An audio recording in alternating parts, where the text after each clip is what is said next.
Hey guys, welcome to Tech Team channel. Hope you guys having a very nice day. In this video, I'm gonna show you how can you install ChatGPT.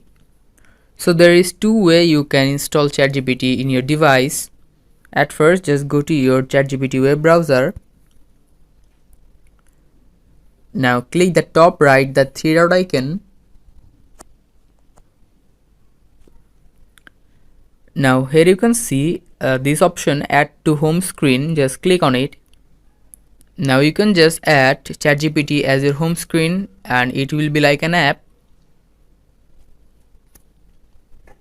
Now here you can see this ChatGPT here. Now the other way is just go to your Play Store or App Store in your device, and in the top search bar search for ChatGPT. Now ChatGPT is like an app. I have already installed this app. You can just open it, and after opening this you can just use this app as ChatGPT. So guys, that's how you can install ChatGPT in your device. Hope you find this video helpful.